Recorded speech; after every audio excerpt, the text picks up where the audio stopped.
who are off to enliven the factories. This is the city of Flint, Michigan, about 100 years ago. At the time, it was one of the most industrious and, as a result, wealthiest places in America. There are several years on record where the people of Flint, Michigan had the highest per capita income of any place in the nation. All of that money, largely fueled by how profitable the auto industry was and how invested they used to be in Flint, Michigan, led to a lot of people wanting to live here. In fact, my favorite part of this document, which is the 1920 city plan, are the parts where they have to get creative to show how in demand Flint was. This little guy gets taller as more people move into the city. The money bags got fatter and fatter with the payroll of the citizens. There was a time when we had a population of over 200,000 people, and we were expecting and planning for a population of over 300,000.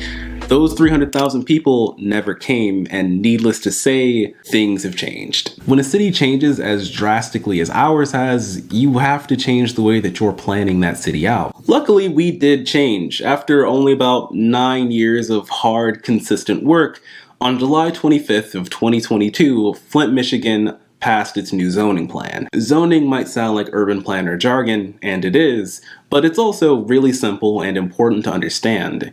Really, it's just the law that dictates where and how everything in the built environment can be put. If you're watching this video in a city, the world around you looks the way that it does in part because of a code like this, though hopefully yours is a bit newer. If I were to sum up the goal of Flint's new zoning, it would be, how do we build a healthy city for the 80,000 people who already live here, while also making plans for the city to grow? A big part of doing this is going to be figuring out what to do with all of the empty buildings and land that was left behind. When GM reduced their footprint in the city, they didn't just take away the factories, they also took most of the jobs. And because of Flint's mostly undiverse labor pool, when those people lost their jobs, they just had to move somewhere else. Places with more diverse or stronger labor markets. A great strategy for filling all that empty land is to allow for more types of housing. The old zoning plan heavily separated what kinds of houses could be built where, whereas the new zoning plan allows for a lot more mixing. It gives more people the ability to build houses that actually fit their needs. One of these housing types is called the ADU. Sometimes called a granny flat, it lets homeowners use their yards in more productive ways. Wherever you live in the city of Flint, as long as your lot is big enough to build on, you're now allowed to build additional living space in your own yard. The new code also gives people the ability to build duplexes and triplexes, two things that are going to be necessary if the city is to get back to its old population. One of the major complaints about the old zoning code from 1974 was that it wasn't very business friendly. One of the aspects that made the old plan anti-business was the parking requirements. This might seem like a strange point, but a lot of the parking requirements in the old plan are seen as a bit outrageous today. And those spaces don't just come out of nowhere, someone has to pay for them. And that means if you're trying to make a new brick and mortar space, you're going to be tagging on thousands of extra dollars to build and maintain what is just a parking lot.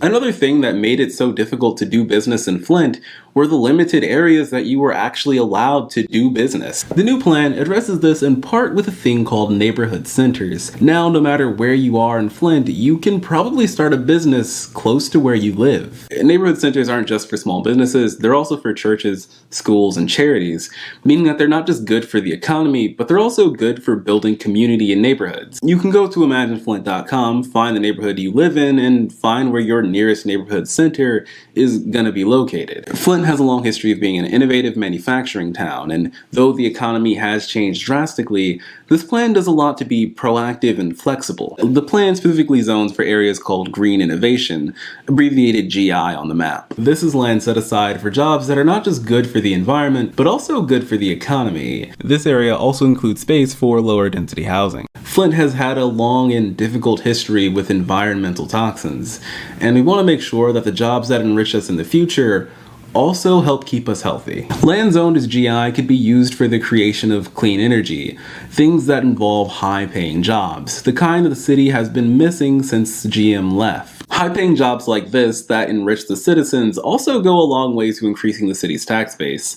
That means that a lot of public projects like road maintenance or park upkeep can be done more efficiently and more frequently. It's worth noting that zoning codes are living documents. This is not set in stone, it's meant to be changed with the changing needs of the city. And also, this was not born out of nothing. This came from over 1,000 work hours and over 200 civic meetings. But now the people of Flint have one of the most progressive and newest zoning codes in America.